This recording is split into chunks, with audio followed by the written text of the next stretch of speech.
Kahapon, yung ilan po sa mga nag-file ay yung mga tinuturing na mga content creators. Ang tawag na iba dyan, vloggers. Tawag na iba dyan, mga influencers. Ako personally, pag tinanong nyo po ako, medyo nandidiri ako sa term na influencer. No? Hindi pa rin matanggap ng aking utak na it's an actual word. And I feel that's very pretentious. I'm talking about the term, not exactly the people who embrace that term. Okay?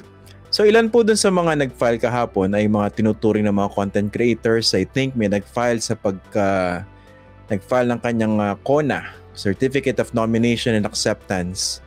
Tumatakbo sa pagka-party list. Tapos, meron isang content creator, I think tumatakbo sa pagka-senador. Tapos kanina nakita ko, no, nag-file sa pagka-party list. Ika-4 na nominee yata yung si Diwata, no? Yung nasa likod ng Diwata Pares Overload. Karapatan ng lahat ng Pilipino yan, basta qualified, no? Basta walang material misrepresentation, basta hindi pinepeke impormasyon na nilalagay sa kanilang COC, hindi nanloloko. Sa qualified sila, age, natural born Filipino, at lahat, residency requirements. Kung lahat yun na-meet nila, able to read and write, may karapatan sila na tumakbo sa mga ganong posisyon. Ang sa akin lang, kung tatakbo, kunwari mga content creators, sa elective position, you have to be ready to be scrutinized as well. And I tell you, dapat hindi porke content creators kayo, isipin nyo, dapat meron kaming free pass. Hindi ko sinasabing iniisip nila ito, no?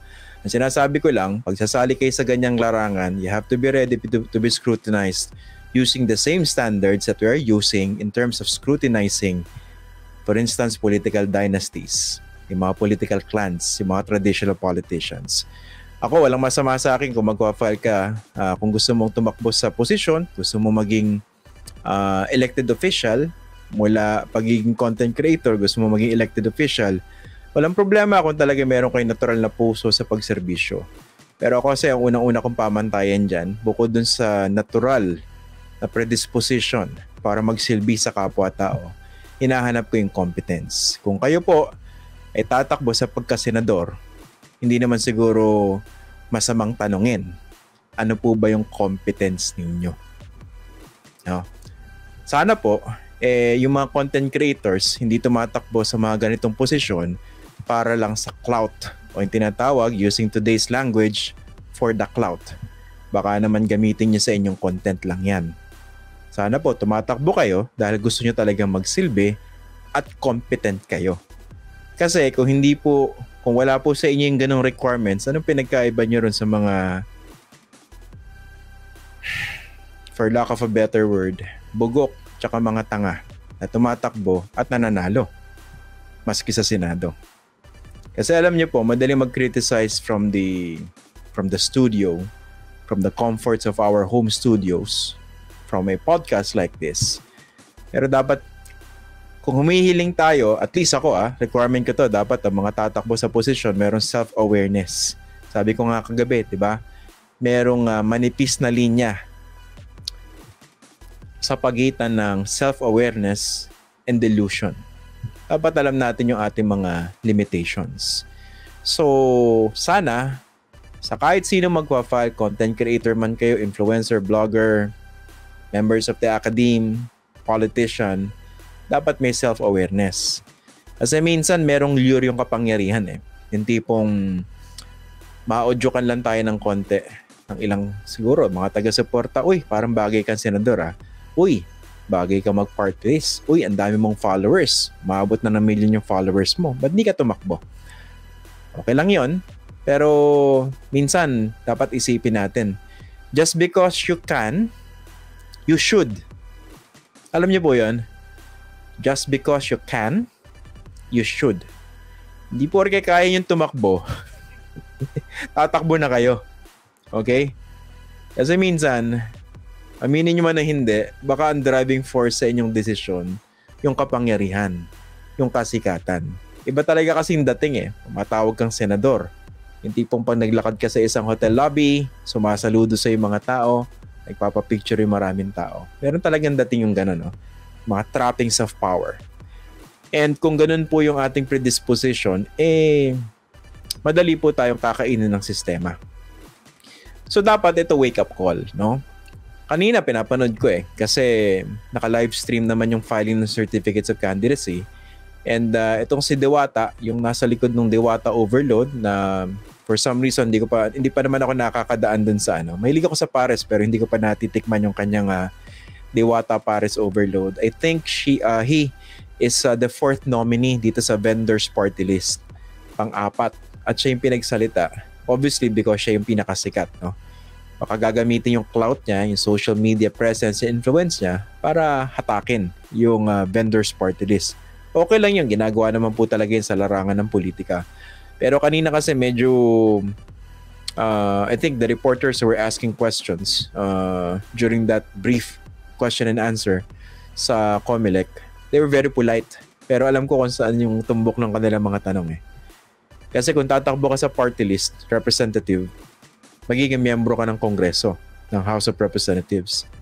Minimum requirement dyan, alam nyo ba kung ano yung trabaho? Hindi ko minamalit si Diwata Sinasabi ko, sa kahit anong papasukin natin, dapat alam natin kung ano yung trabaho. Kasi ganito rin po tayo kritikal. Dati pa, ever since. I remember I used to write articles before nung nasa Philippine Daily Inquirer. Siguro mga 3-4 electoral cycles ago, may ilang mga tumatakbo sa pagkasenador. Ginagawa nila, tatakbo muna, tsaka sila mag-aaral kung ano ba yung trabaho. Siyempre, hindi man na-expect na pag tumakbo ka, kabisado mo na yung galawan. For example, dyan sa Senado. Dapat may konting naman, di ba? Refresher course. Pero na-frustrate ako ng time na yon. Siguro mga late 2000s. Yung bago mag 2010 yata. 2010, 2013. May mga ganong kandidato. Dahil sikat, dahil malaking tsansang manalo, tatakbo sa pagkasenador. Pagka panalo, dun mag-e-enroll, magpapa-tutor, magpapa-crash course dyan sa mga public administration experts, political science professors, pati dyan sa ASOG, Ateneo School of Government, nagpapaturo dun sa mga professor dyan. Pagdating dun sa pag-craft ng batas, ng polisiya, pati yung basic, how a bill becomes a law. Sana naman meron tayong konting minimum baseline competence. Kung papasukin niyo yung ganyan larangan, dapat naman meron kayong basic competence, no? Syempre, pag kunwari nanalo na kayo, doon na kayo magpa-seminar, pero refresher na lang. Pero hindi naman siguro yung crash course, kumbaga governance 101. Ano ba yung relasyon sa pagitan ng iba't ibang sangay ng pamahalaan? Ano ba yung role ng media, for instance? Ano ba yung role ng civil society? Kasi kung kayo, hindi nyo alam yan at magpapaturo kayo, edi sana yung nagtuturo sa inyo, yun na lang yung naupo. Kasi what do you bring to the table? Puso. Diba? So, again baka alam nyo naman dito sa social media, magsalita ka ng konti, parang ang dami na offend, no? Wala akong pakialam kung may na-offend sa inyo. Ang punto ko rito, the standards that they are supposed to use to all public officials and to those who are seeking public office, dapat pantay-pantay. Kasi ultimately, kung maglagay po tayo ng taong hindi nararapat o hindi competent sa isang posisyon, or worse, magnanakaw pa eventually, sino ba nagsasuffer? Hindi lang naman yung mga bumoto sa kanila Tayong lahat. Diba? Ano po ba yung ibig sabihin nun? Kunwari, nag-elect kayo ng isang congressman o isang senador. Iko-correct ko lang doon sa sinasabi ng iba. Baka i-correct ako ng mga sobrang talino. Ba't mo sinasabi congressman? Diba technically pag congressman, member ng House yan tsaka ng Senado? Oo. Pero for purposes of discussion, yung kasi yung connotation niya, congressman, member ng Congress, House of Representatives in particular. Pag yan, nag-craft ng batas, bumoto, sumuporta sa isang polisiya at naging batas yung panukalang batas na yon, at sa tingin mo, agrabyado yung tao o pinapaboran yung malalaking mga negosyo, kunwari mga mining companies, sino ba nag-suffer? Hindi lang naman yung mga bumoto diba? Tayo. Diba? So dapat nakikialam tayo rito. So, ngayon, medyo maaga pa, day 2 pa lang ng filing ng certificates of candidacy. Yung mga the usual weird and outrageous candidates, talaga nagsusulputan yan. And syempre, pag wala pang malaking storya, ang tendency ng mga kasama natin sa media ay i-feature yung mga tinatawag na nuisance candidates o mga panggulo. Okay lang naman yan, pero wag niya naman masyadong karirin, no? Kasi minsan pag masyadong binibigyan ng airtime o kaya space sa online articles or sa dyaryo, yung mga nuisance candidates, tayo mismo nagiging purveyors of nuisance candidacies. Diba? Kumbaga, nagiging enablers na tayo. Tama na isang feature lang siguro, no? Pero kung paulit-ulit, no, para lang magkaroon ng ibabalita o mag-feature tayo ng isang nuisance, alam niyo naman, in your heart of hearts, sa pinagtitripan niyo lang din yung mga nuisance candidates. Kumbaga, make better use of your time in terms of covering all these candidacies. Yung mga certificates of candidacy. Kanina, I think, isa sa mga mabibigat na malalaking tao na nag-file, si Senator Amy Marcos.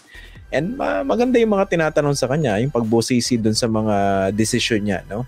E syempre, ito naman si Senator Amy Marcos, aral din yan sa pagsagot, no? Alam niya naman kung motherhood yung mga sagot. I think karamihan doon sa mga sagot niya motherhood, no? More of palusot kung bakit hindi siya sumama dito sa senatorial slate ng kanyang kapatid and nagpapaka-independent. Pero isang tanong doon, isang reporter, ang baho ng tanong eh. Hindi ko na lang babanggitin, no? Pero yung tanong parang napakabaho, no? Pag yung mga ganun tanong na ang babantot, sana wag nang itanong, no? Kasi nabobobo pa yung diskurso eh. May ganun isang reporter kayo nagtanong, ang pangit-pangit ng tanong eh. Ayan. Totoo, ang baho ng tanong. Basurang tanong. Bobong tanong. Pa-cute na tanong. Hindi na dapat tinatanong yun. Okay? Anyway, so, going back to the content creators. Okay lang yun kung meron talaga kayong puso para magserbisyo. Pero kung gagamitin nyo lang yung inyong pagtakbo to widen and to expand yung Chisaurus na yun, no? To expand your clout, just stick to your lane, no? Huwag yun ang pakialaman itong elective position. Alam niyo po kasi, madali mag-rant eh. Diba? Meron kang mikropono, meron kang equipment, meron kang konting alam, madali mag-rant. Pero ibang usapan pag nandun na kayo sa floor ng Senado. O baka naman masyado kayo na-encourage dahil nakikita niyo ibang mga senador. Teka, ganun lang pala kababa ang standards para maging senador. Kung titingnan natin tong si Senator Toot, Senator Toot, and Senator Toot, aba kaya ko na rin. Hindi ko kayo masisisi kung gano'n kayo mag-isip, no? Pero, huwag niyong gamitin yung gano'ng kababang standard just to get in. Yun. Huwag niyong gagamitin yung gano'ng kababang standards. Because honestly, we should improve the quality of our politics and our governance and our public discourse. At kung makakabawas lang kayo sa pamamagitan ng pagsali doon sa electoral race na yan, you might be doing more harm than good. You might as well stick to your commentaries,